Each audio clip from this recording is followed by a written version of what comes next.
Manchester সিটিতে যতটা খারাপ সময় চলতেছে, এট দ্য সেম টাইম ততটাই সুসময়, ততটাই বসন্ত চলতেছে লিভারপুলে।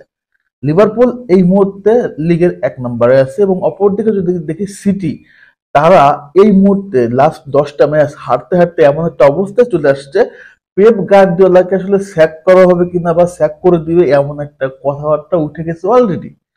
এই মুহূর্তে দুটো দলেরই আসলে আপস অ্যান্ড ডাউনস এর যে অবস্থা আমরা দেখতেছি, তারপরেও লিভারপুলে এত ভালো করার পরেও কিছু জায়গায় কিছু আসলে ব্যারিয়ার আছে, কিছু প্রবলেম আছে, এবং কিছু প্রবলেমগুলোর সলিউশন করা দরকার।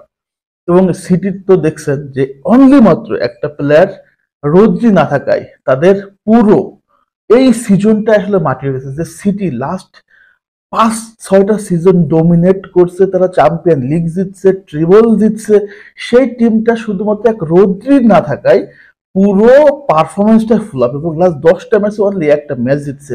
তাহলে পারফরমেন্সের গ্রাফটা কতটা ডাউন হইতে পারে, এটা কিন্তু আমরা আসলে সিটিকে দেখে বুঝতেই পারতেছি। এতটা ভয়ঙ্কর অবস্থা সিটির কখন হয়েছে কিনা আমি জানি না। At the same time Pep Guardiola এমন প্রবলেমে পড়ছে কিনা আমি আপনি হয়তো বা জানি না। হ্যাঁ, আমরা শুনছি যে বার্সেলোনা থাকা অবস্থা আমাদের প্রবলেমে সে পড়ছিল, বাট এতটা নিম্নগামী সে কখনো হয় নাই। তো সিটির নেক্সট আসলে প্রজেক্ট বা এই যে ট্রান্সফার মার্কেট আসতেছে, এখানে সিটি কিছু বড় প্রজেক্ট হাতে নিছে এবং কিছু প্লেয়ারদের সাথে আসলে ইন্টারনাল কমিউনিকেশন করতেছে। এখন মূল কমিউনিকেশনটা হচ্ছে ক্লাবের সাথে করা হবে। সো আবার নতুন করে ব্রুনো গুইমারেসকে নিয়ে সিটির কোচ পেপ গার্দিওলা একটা প্ল্যান করতেছে, এবং এই প্ল্যানের ভিতরে তাদের মূল টার্গেট হচ্ছে রোদ্রি রিপ্লেসমেন্ট করা। কারণ ব্রুনো গুইমারেস হতে পারে এই রিপ্লেসমেন্টের সবচেয়ে বড় এবং সেরা আসলে রিপ্লেসমেন্ট রোদ্রির ক্ষেত্রে। কারণ ব্রুনো গুইমারেস যে রোলে খেলে, এট দ্য সেম টাইম হচ্ছে আপনার রোদ্রিও সেম রোলে খেলে, তবে কিছু কিছু ক্ষেত্রে রোদ্রির চেয়ে ব্রুনো গুইমারেস একটু বেশি অ্যাডভান্স।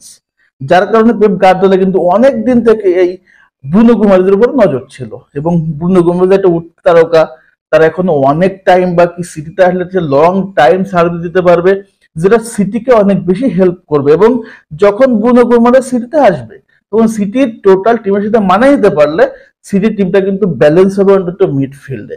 এবং মিডফিল্ডে যে কতটা ডিসব্যালেন্স এই সিজনে রোদ্রি না থাকায় আমরা কিন্তু আসলে দেখতেছি যে পেপ গার্দিওলা প্রত্যেকটা ম্যাচে এই রোদ্রির জন্য আসলে খাবি খাচ্ছে।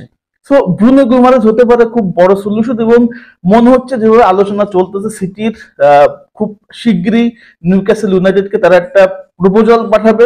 হয়তো বা প্রপোজালটা আসলে পাঠানোর সাথে সাথে যে আপনার নিউক্যাসল অ্যাগ্রি করবে সেটা এমন না, এখানে বড় একটা ডিল আছে এবং ব্রুনো গুইমারেজের ট্যাগ আছে। তো এখন আবার ব্রুনো গুইমারেজকে নিউক্যাসল ছাড়বে কিনা, তার মধ্যে একটা প্লেয়ারকে ছাড়বে কিনা, কারণ তাদের ফিউচার ক্যাপ্টেনই কিন্তু ফিউচার না, রাইট নাও ক্যাপ্টেন হচ্ছে ব্রুনো গুইমারেজ। তাকে ছাড়বে কিনা, তারপরেও সিটি বাই তেলের টাকা, তেলের টাকা যদি একবার মেরে দেয় তাহলে কিন্তু আসলে আপনার ওই নিউক্যাসল টিকবে না। নিউক্যাসলের তেলের টাকা আছে, বাট সিটির টাকাটা একটু বেশি। অপর দিকে যদি দেখি আপনারা লিভারপুল, লিভারপুল দুর্দান্ত খেলতেছে, প্রত্যেকটা প্লেয়ার ফর্মে, তবে তাদের নাম্বার 9 নিয়ে কিন্তু একটা কনসার্ন আছে, সেটা হচ্ছে তাদের ডারউইন নুনেজ সে ফর্মে নাই, এবং তার কাছ থেকে যে প্রত্যাশাটা লিভারপুল করে সেটা কিন্তু হচ্ছে না। এবং সেইখানে তারা সবচেয়ে বড় সলিউশন দেখতেছে আপনার হচ্ছে ব্রাইটনের জব পেড্রো, ব্রাজিলিয়ান জব পেড্রোর দিকে। জব পেড্রোর এই সিজনে তার পারফরমেন্স, তার অ্যাকুরেসি, তার ক্লিয়ারেন্স এবং তার হচ্ছে ক্লিনিক্যাল ফিনিশিংটা দুর্দান্ত লাগছে হার্ডনে স্লটের। এবং সে মানে ভিতরে ভিতরে আসলে চিন্তা করতেছে জব পেড্রোকে দলে নেওয়ার জন্য ডরওয়েন নুনেজের আসলে রিপ্লেসমেন্ট হিসেবে। এই ডিলটা যদি হয় তাহলে ব্রাজিলের জন্য খুবই ভালো হবে, এবং ব্রাজিলের দুই তারকা যখন এই বড় ক্লাবে চলে আসবে তখন জোয়াও পেড্রো তো আসলে ন্যাশনাল টিমে আসলে সুযোগ পাচ্ছে না, অপরদিকে ব্রুনো গুইমারেজ তো ব্রাজিলের রেগুলার প্লেয়ার। সো যদি জোয়াও পেড্রো লিভারপুলে আসে তাহলে কিন্তু সে খুব দ্রুতই ন্যাশনাল টিমে চলে আসবে, যেটা ব্রাজিলের জন্য ভালো, যেহেতু ব্রাজিলের একটা নাম্বার 9 সমস্যা। সো এই নাম্বার 9 সমস্যার সমাধান লিভারপুলও পেয়ে যাচ্ছে, ব্রাজিলও পেয়ে যাচ্ছে। সো এক ডিলে দুই পাখি কিন্তু এখানে কিল হয়ে যাচ্ছে। এই দুটা ডিল যদি হয়ে যায়, হওয়ার সম্ভাবনা হচ্ছে 80%। যদি হয়ে যায় জানুয়ারিতে তাহলে ব্রাজিলের জন্য ভালো হবে, এবং এই সুফলটা কিন্তু লিভারপুল এবং ম্যানচেস্টার সিটি দুটাই পাবে। এটা হচ্ছে মূল আলোচনা। দুইটা টপ ক্লাব এবং দুইটার অবস্থা দুই রকম এই সিজনে। দেখা যাক খুব শীঘ্রই তারা আসলে তাদের ছন্দে ফিরে আসুক সিটি, এটাই চাওয়া। তবে যে ডিলটা নিয়ে আলোচনা চলতেছে, এই ডিলটা 80% সম্ভাবনা আছে, যদি হয়ে যায় তাহলে কিন্তু ব্রাজিলের জন্য একটা খুব ভালো এবং খুব গুরুত্বপূর্ণ একটা নিউজ হতে যাচ্ছে। ব্রুনো গোমেজ এবং জো পেড্রোর ফিউচারটাও কিন্তু হবে দুর্দান্ত।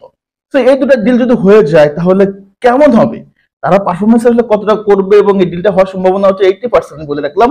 তো আপনাদের মতামতটা কি, কমেন্টস করে জানাবেন। সবাই ভালো থাকেন, সুস্থ থাকেন, আল্লাহ হাফেজ, আসসালামু আলাইকুম।